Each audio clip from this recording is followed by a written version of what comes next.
Bon, ça doit être une défaite quand même frustrante, même si c'est un mano à mano où il y a 41 changements de leader, donc chaque équipe a pris des fois les devants, mais que ça soit au niveau des lancers ce soir, au niveau des rebonds, quand on regarde avec du recul, c'est kiff-kiff, mais c'est cette fin de match où au niveau pour le coup de quelques points de jeu, vous avez été moins bon.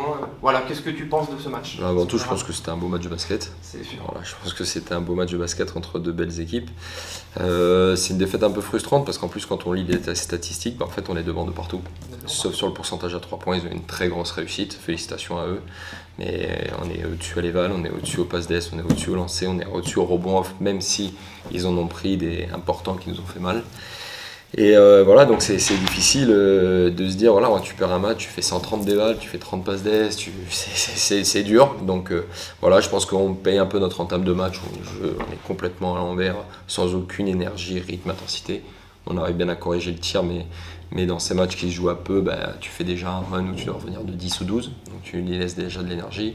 C'était notre deuxième prolongation d'affilée, et puis je pense que sur des moments clés, on a fait des erreurs un peu bêtes et de jeunesse. Il faut qu'on apprenne sur ce match-là, je pense que en quatrième quart-temps, on ne doit pas aller en prolongation, on perd une balle un peu bête, mais bon, on laisse un shoot un peu ouvert, un peu naïvement, et je pense qu'on a tout ce qu'il faut pour ne pas y aller. Mais voilà, je pense que ça aurait pu tomber d'un côté ou de l'autre, qu'il ne faut pas oublier que malgré qu'ils fassent un début de saison moyen, c'est une très belle équipe, une très grosse équipe qui est attendue et qui veut et qui doit jouer en haut quand on est portaise. Donc voilà, il n'y a pas à rougir de cette défaite, il faut apprendre, ça nous embête de les perdre à domicile si on devait choisir, parce qu'on sait qu'on n'est pas infaillible. Mais voilà, il faut qu'on apprenne et qu'on avance. En 2 minutes, je crois que tu as parfaitement tout résumé. Si on peut faire quelques points de détail, en effet, 2 défaites, les 2 à domicile, dans des ambiances énormes. Ouais, il y a aussi peut-être ce côté-là qui est frustrant. Oui, après voilà, on a perdu un joueur majeur. Il faut en intégrer un nouveau, mais qui est vraiment tout jeune et qui. Le problème, c'est que là, on n'a absolument pas le temps de s'entraîner. On n'a absolument pas le temps de s'entraîner, donc c'est très difficile d'intégrer un nouveau joueur en plus. Très jeune sans l'intégrer, mais Nathan, on va pouvoir l'intégrer petit à petit après la trêve, il pourra nous aider et ça nous fera des choses en plus. Voilà, on tire un peu sur des joueurs. Romuald, hier matin, je ne savais pas s'il allait jouer, voilà, donc il manquait un peu de rythme, c'était un petit peu dur pour lui aujourd'hui. Mais c'est comme ça, c'est les aléas d'une saison. Ce qu'il faut se dire, c'est que dans le contenu, c'est toujours cohérent. 105 points, c'est beaucoup trop. Voilà, là, on a un peu pêché avec une grosse adresse adverse. Mais ce qui m'embête, c'est que l'adresse, elle est due à des naïvetés de notre part. C'est pas forcément à part le dernier de Ledloum, que je pense qu'il est un peu difficile, c'est pas forcément des gros tirs très difficiles. C'est des trucs où on a été un peu bête. Mais c'est comme ça. On est une équipe jeune, on sait qu'on doit apprendre.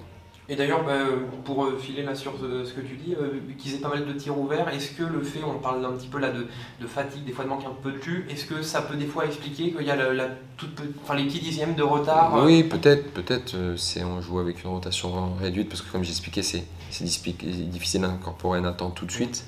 Et aussi, on fait une deuxième prolongation à la suite avec des matchs d'intensité. Il y avait une belle intensité des deux côtés, donc c'était, je pense, agréable à suivre.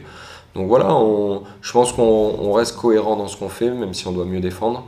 Et ce soir, un peu plus d'expérience, un peu moins de naïveté, je pense qu'on peut le prendre avant la prolongation.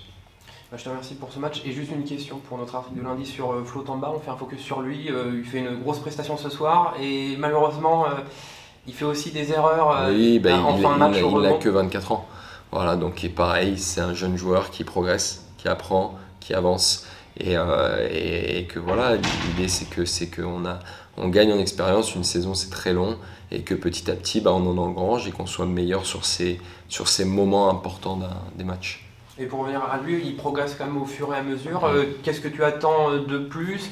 Qu'est-ce que tu trouves Non, mais très il bien continue, il avance bien. Je pense que lui avait besoin de trouver son rythme, de progresser. Il ne faut pas oublier qu'il n'a pas eu de prépa, quasiment. Ça, c'était important. Ouais. Et puis, je pense que nous aussi, on a joué longtemps sans lui et tout en prépa. Et il fallait aussi apprendre à mieux le trouver. Voilà. Et je trouve que dans les deux aspects, et lui et nous, on progresse à ce niveau-là. C'est parfait. Je te remercie. Voilà.